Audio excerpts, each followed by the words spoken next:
Do you have an Amazon Alexa enabled device? You can now listen to my podcast on that device.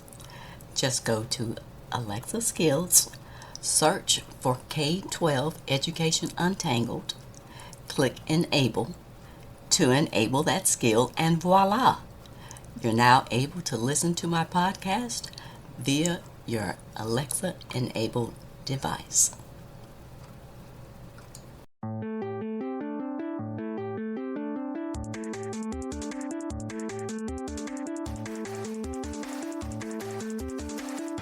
Welcome to another episode of K-12 Education Untangled.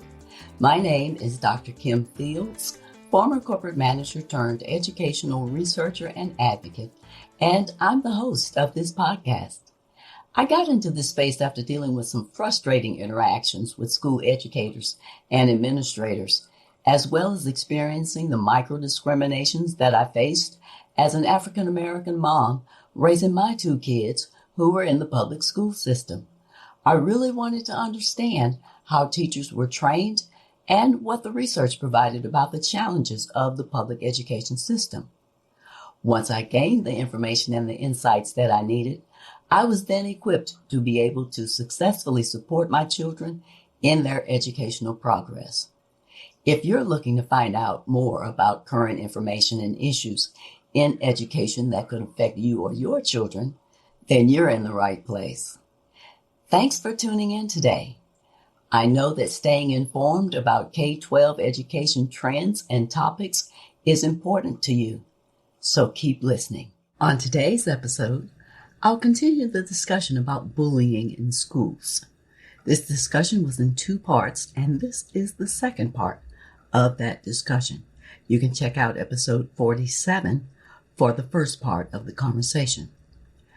The topic will be of limited scope in that it will not include bullying in colleges and universities, nor cyberbullying.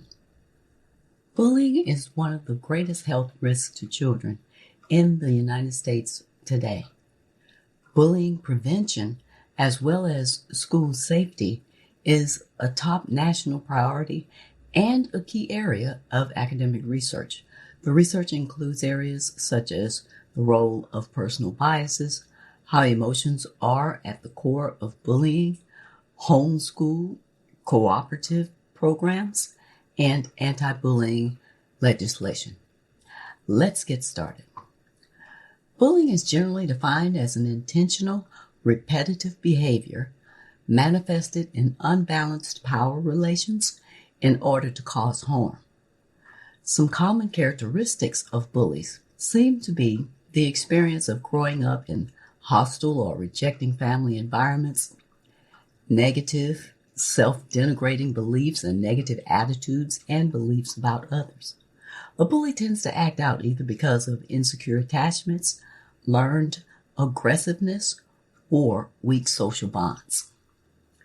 One reason for not being able to navigate the root cause or mitigate that root cause of bullying is that many adults feel that bullying is just a natural part of growing up. Some even feel that schools are making too much of this. In light of this perspective, bullying behaviors are often overlooked or minimized. It might be relevant to ask ourselves these questions. 1.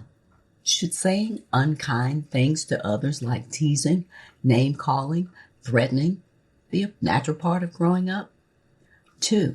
Should purposefully causing emotional pain to someone by spreading rumors or isolating others be a natural part of growing up? And 3, should physically hurting others be a natural part of growing up? Years ago, bullying was regarded as a rite of passage experience, but the stakes are higher now because it's no longer about who's playing on the playground or whether a bully is taking over a certain situation. It's about life and death. In some cases, homicide or suicide. Therefore, more focused action is necessary. There are two types of bullying: physical bullying and psychological bullying. Physical bullying is the tangible, easy to identify, and is usually associated with visible damage like biting, pulling hair, hitting, punching, or kicking. Whereas psychological bullying can be verbal or nonverbal, less visible and more difficult to detect, although it's no less damaging. It includes gestures and expressions as well as manipulating or damaging relationships. Bullying is significantly more prevalent in elementary schools, usually among 6 to 10-year-olds, and in middle schools among 10 to 12-year-olds. Students may become involved in these hurtful dynamics as bullies, victims, or both, known in the research as aggressive victims. Bullying tends to decline in later school years, typically in high school, although the negative effects of bullying can be evident in an individual's adult life. These effects show up as anxiety, social isolation, sleep disturbances, eating disorders, and poor academic performance. When looking at gender in bullying dynamics, boys typically experience more physical bullying, whereas girls tend to exhibit less open and more indirect forms of aggression, such as talking about the other person, usually behind their back. Boys, however, can be involved in indirect bullying. Gender differences in aggression come out mostly due to socializing agents, where parents encourage the behavior in boys, such as autonomy and goal-directed behaviors, while with the girls, they direct them to relationship management. Girls were taught to respond to anger and hurt by acting in areas such as personal relationships and psychological well-being, whereas boys are socialized to deal with anger, frustration, and other negative emotions through aggression and other physical forms of action. It's important to understand the gender differences in bullying situations and to analyze the aspects that contribute to the perpetuation of bullying. Seeking ways to eliminate bullying in order to support academic success is important, but there's a more fundamental societal reason to teach children how to interact responsibly with each other. It is necessary to teach children to develop compassion for someone who is different from themselves, for the child who is disabled, the one who is of a different race, the one who is gay, the one who is poor, the one who is smart. All these children make up the fabric of America. Emotions are at the heart of bullying. The symptoms of bullying, the physical aggression, verbal abuse, ostracism, all have a root in the lack of understanding and self-regulation. As of 2014, 49 states have anti-bullying legislation in place, and a number of schools using anti-bullying programs continues to grow. In fact, 1 year later, in 2015, all 50 states have anti-bullying legislation, although some laws are considered stronger than others. These legislative and programmatic actions demonstrate a commitment to addressing this critical problem, and they have cost the United States billions. Yes, billions. Yet, according to nationwide surveys, bullying rates have not declined. The anti-bullying programs have not worked because they typically don't address the root cause of bullying, a lack of emotional intelligence, which is a set of skills for understanding, communicating about, and regulating feelings. Emotional intelligence needs to be a central component of anti-bullying programs from preschool to high school classrooms. Developing emotional intelligence is usually absent from the anti-bullying policies. What's needed is an education in emotional intelligence. This could help prevent children from resorting to pushing, to taunting, to hurting others as an emotional release. In cases when bullying is inescapable, an education in emotional intelligence will help targets of bullying as well as bystanders develop the skills they need to manage their fear and anxiety, communicate their needs, and get support. Emotional intelligence is the ability to recognize emotions in self and others, understand the causes of emotions and their consequences for thinking and behavior, label emotions with a sophisticated vocabulary, express emotions in socially appropriate ways, and regulate emotions effectively. Fortunately, Emotional intelligence can be taught, just like math or reading. It can easily be integrated into the standard academic curriculum, and it can improve classroom instruction and the overall school climate. Emotional intelligence training is not only for children, but should also be required for their teachers. Neglecting the emotional education of children and adults risks leaving children at the mercy of every emotion they feel and every aggressor who comes along that's neglected their own emotional development. And this has created a gap in the educational system, which perpetuates the rise of bullying in schools. Systemic, evidence-based, social, emotional learning programs can fill that gap, giving children and their teachers opportunities to develop the skills they need to be healthy, effective, and compassionate. Research indicates that there's a connection between self-esteem and the bullying phenomena. This research asserts that both the bully and the victim are related to some degree with low self-esteem. Bullying behavior is usually categorized as aggressive, and the victim is usually expressed as passive. The study introduces the aspect of assertive behavior. This study in the Journal of Education Sciences investigates the impact of self-esteem on assertiveness, passive versus aggressive conduct, and positive interactions among high school students. Assertiveness is a social competence that supports social acceptance and inclusion and can lead to healthy, respectful relationships. Assertiveness, if looked at as a competence, can be taught and learned. The most significant obstacles to becoming assertive are insecurity, fear, shyness, the desire to fit in with peers, acceptance, the lack of direction, the lack of knowledge, and the inability to negotiate well. Somewhere between passiveness and aggressiveness, assertiveness is a balanced way of dealing with others, solving arguments and conflicts, and attaining objectives.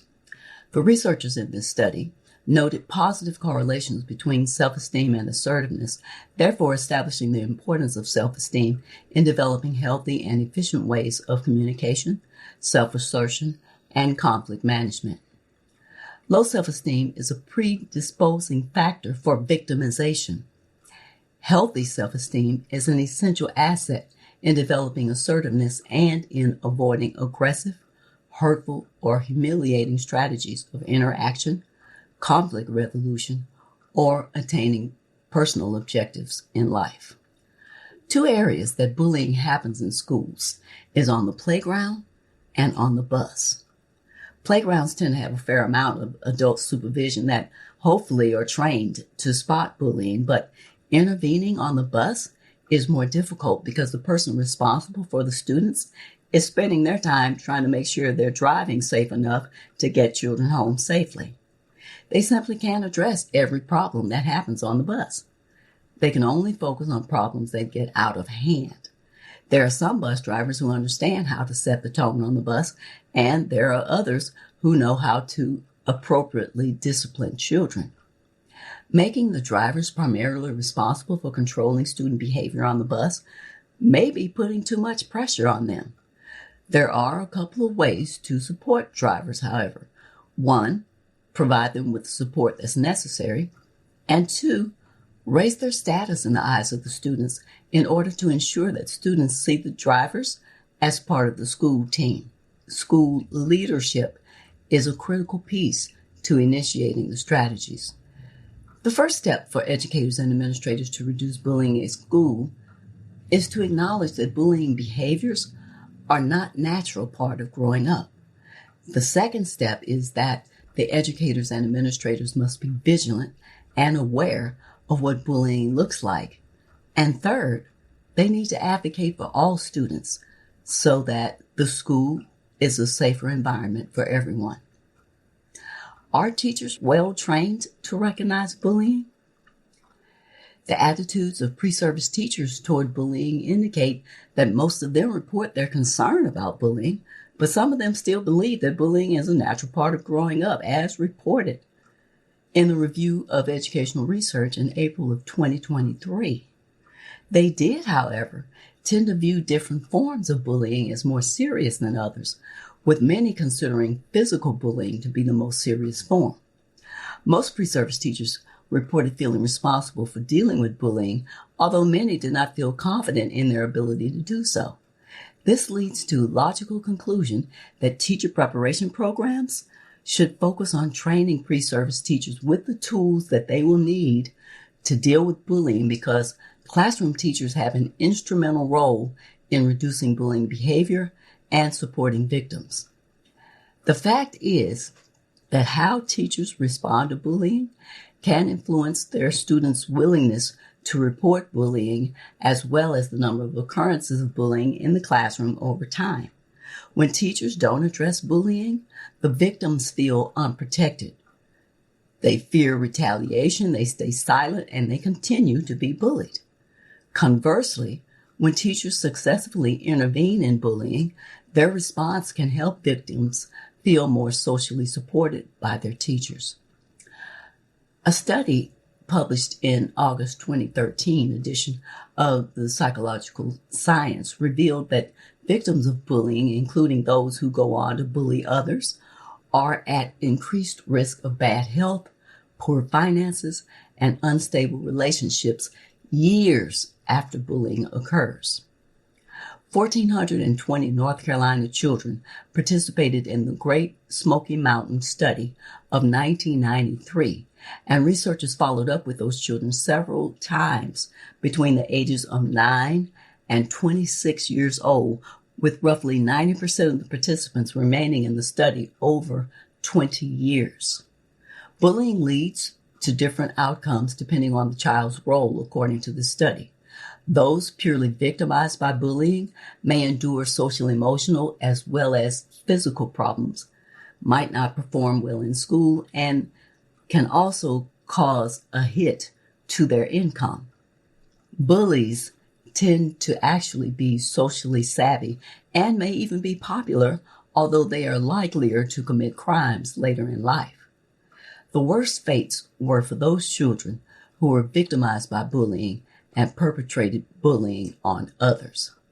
The study noted that these children are likelier to be impulsive, quick to anger, lacking self-esteem, socially inept, and unpopular.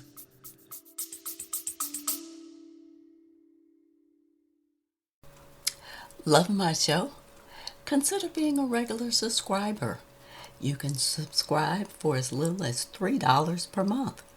Just go to https://tinyurl.com/podcast support.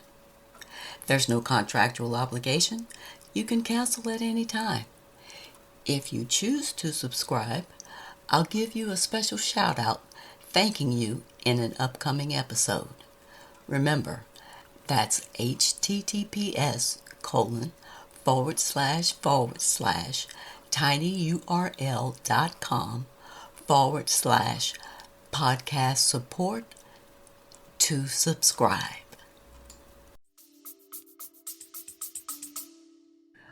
From the researchers' data in this study, victims who don't go on to bully others appear relatively resilient overall. Having more data on bullying incidents may help improve prevention efforts. Let's take the state of Connecticut, for instance. Connecticut schools documented 1,431 cases of bullying in 2013, the first year that the state required the schools to track the data.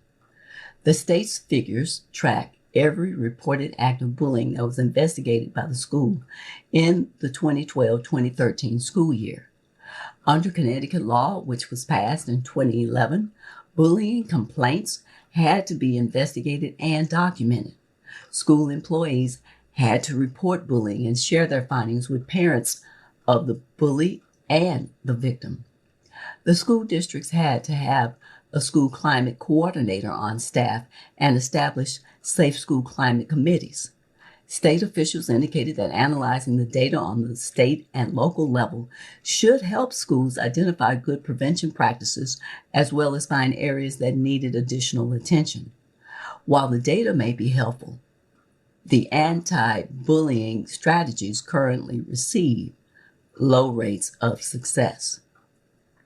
Here are some action steps that you can take and knowledge that may be even more helpful. There's a correlation between students with disadvantaged family backgrounds and their tendency to suffer peer victimization at higher rates than students from advantaged families. In other words, students from families of low affluence were more likely to be bullied. Further, students from families with lower socioeconomic status may be more likely to be bullied because they receive less social support compared with other students. This social support is typically provided by parents and teachers. One of the reasons that children from higher socioeconomic status are less involved in bullying is because their parents tend to have higher education levels and they tend to be more involved in their children's education and development.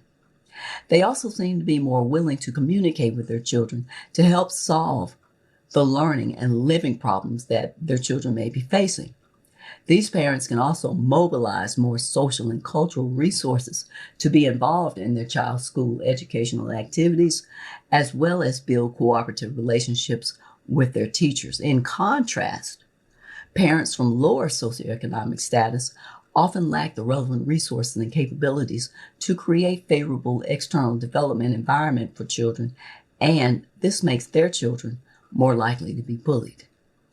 Here are some ways that parents can develop more resilience in their children, especially pertaining to bullying situations. 1, be actively involved in your children's education. 2, pay attention to your children's mental and behavioral development. 3, improve the parent-child relationship through increased close communication and interaction. These close communications help your children cope with difficulties in learning, living, and peer interactions so as to protect them from the harmful effects of being bullied. 4, learn how to prevent and treat school bullying and provide role play exercises to help your child recognize school bullying and to make appropriate responses. And 5, seek the help of community resources in schools for ways to overcome bullying victimization. The parent involvement model developed by Epstein and her colleagues in 2001 emphasized promoting family-school collaboration, improved school climate, improved student behavior and school discipline, and increases in students' reading achievement scores. There are 6 components to this parent involvement model as both a preventive and intervention modality. 1, parent education, often provided through workshops. 2, two-way communication, usually about school events or student academic or personal development. 3, parent volunteering. This seems to be associated with a significant decrease in bullying at the middle school level. 4, learning at home. Again, back to the role playing of social interactions or social situations. 5, decision making. In other words, being part of school committees that are developing anti-bullying programs. And 6, collaborating with community. Identifying and integrating resources, services, and other assets in the community that might help students and their families. For your information, the U.S. Department of Education hosts an annual anti-bullying summit. You can check online to see where the current summit is going to be held. Additionally, there are several resources that provide overviews of state laws and pending legislation about bullying, including the 2011 U.S. Department of Education's analysis of state bullying laws and policies, and a report by the Kinder and Braver World Project research series titled An Overview of State Anti-Bullying Legislation and Other Related Laws, which was published in 2012. When bullying behaviors constitute harassment or discrimination against a protected class, the U.S. Department of Education Office of Civil Rights and the U.S. Department of Justice Civil Rights Division may need to be involved. The Department of Health and Human Services has a website to educate the public about types of discriminatory behavior, as well as the obligations of the school to address them. And that website is www.stopbullying.gov. When schools don't adequately address harassment, they may be in violation of civil rights laws, such as Title IV and Title VI of the Civil Rights Act of 1964, Title IX of the Education Amendments of 1972, Section 504 of the Rehabilitation Act of 1973, Titles II and III of the Americans with Disabilities Act, and the Individuals with Disabilities Education Act.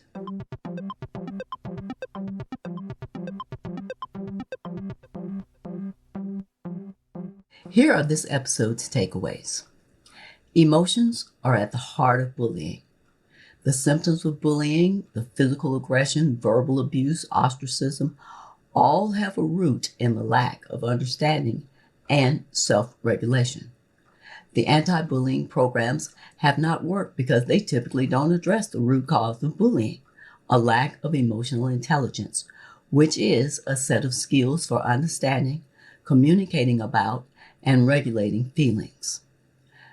There's a connection between self-esteem and the bullying phenomenon. If you think about it, bullying happens in many forms and constantly surrounds us. It continues to happen because we currently live in a society that constantly focuses on someone's flaws.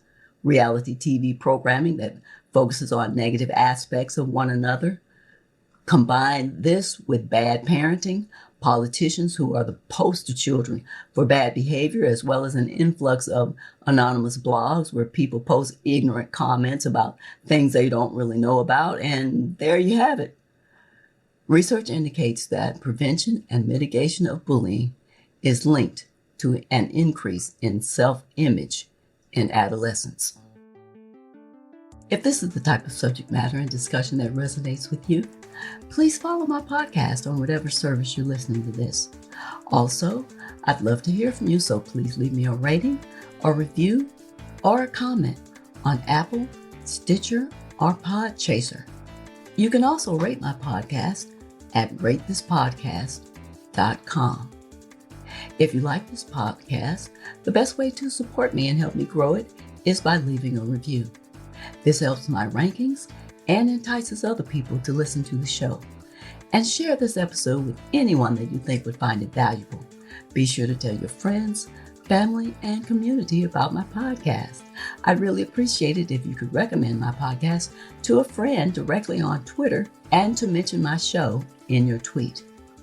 Additionally, you can connect with me on Instagram and Facebook with the handle Kim J. Fields. Thanks for listening today. I hope you'll come back for more K-12 educational discussions with even more exciting topics to untangle. Be sure to stay tuned. On the next episode, I'll be discussing teacher salaries, teacher tenure, and teacher evaluation.